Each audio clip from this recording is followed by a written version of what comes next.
Alrighty, so these two cards came out, so I want to read them. They're very much of like the Divine Masculine, Divine Feminine. The way they look, they're just so beautiful from the Dance of Cosmic Dance Oracle. So, also let me formally introduce you to my new crystals. I don't think I ever really showed you, really introduced. This is the obsidian. So beautiful. My favorite so far, really powerful. I love it. Black kyanite. Absolutely amazing. And I really feel like, oh, I just love holding it. Powerful stuff. Good for healers. So, um, very cool. I feel like it works well with moldavite. Yeah. It doesn't need to be cleared, too. It's a cool thing. It doesn't need to be cleaned or cleared. It's just so powerful that it doesn't need that. I forgot what this one is. Very tiny greenish color one. And this is the aragonite. Really beautiful. The pyrite. I'm pretty sure it's pyrite. I forget what this one was. This one could be agate, or no, apatite, apatite, apatite.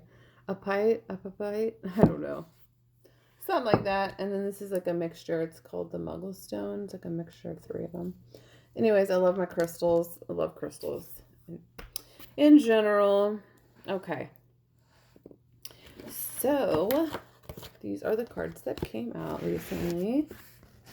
Let's see if we can do this. It's give and receive and look in the mirror. And this is so beautiful. I don't know if you can see the image. It's like it almost looks like a volcano.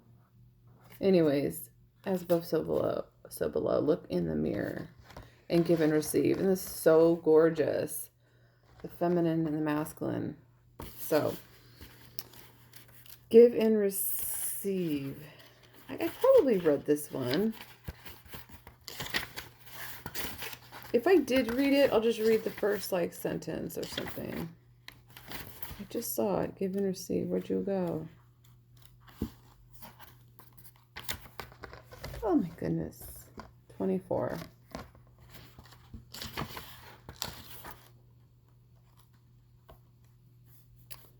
Let's see. When dance is performed as an offering of love, it becomes a sacred infinity loop comprised of both giving to the audience and receiving from the audience. Life itself is quite the same, for the deepest human desire is for connection with others through offering personal essence and sharing what is most important to us.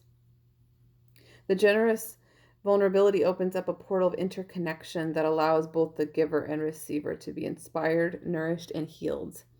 You possess a frequency that is marvelous and unique. You radiate your own special ray of beauty, wisdom, power, magic.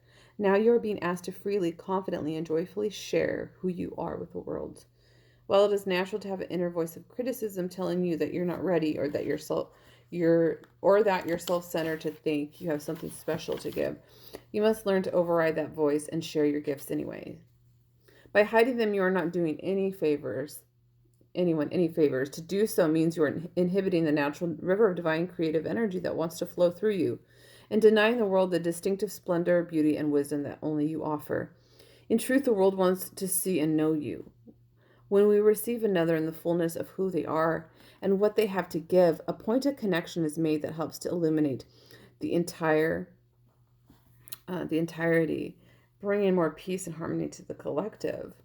You are also being called to surround others with space and empathetic attention so their unique beauty and wisdom can blossom and be fully received into your consciousness. The most valuable gift you can give someone is your full presence.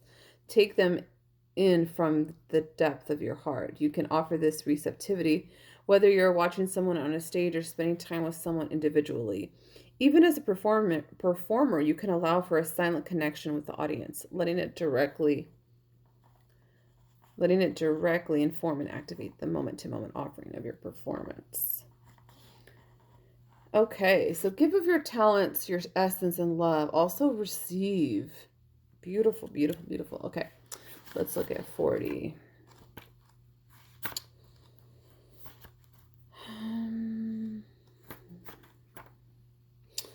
deeply at the situation at hand. It is not coming from outside of you. You have brought it forth as a mirror of some aspect of your soul. Knowing this, how can you shift in a way that is most empowering to you? And that brings about the best possible outcome for all concerned. Okay, so just as you have manifested this situation, you also have the power to change it according to your will. While you may be tempted to blame fate, chance, or other people for challenges or hardships, when you don't take full responsibility for each and every condition in your life, you forfeit your power to create the positive changes you desire. Guilt and blame are worlds away from responsibility. In other words, drawing this card has nothing to do with feeling guilty or placing blame on yourself. In fact, guilt and blame have no place in this issue at all. Instead, you are being reminded to dwell in a state of calm neutrality as you recognize the outside world as a reflection of yourself. The next step is to learn, grow, expand, and evolve in precisely the way the situation requires. Okay, so even though this sort of shadow work can appear intimidating, it is among the most liberating inner work that you can do.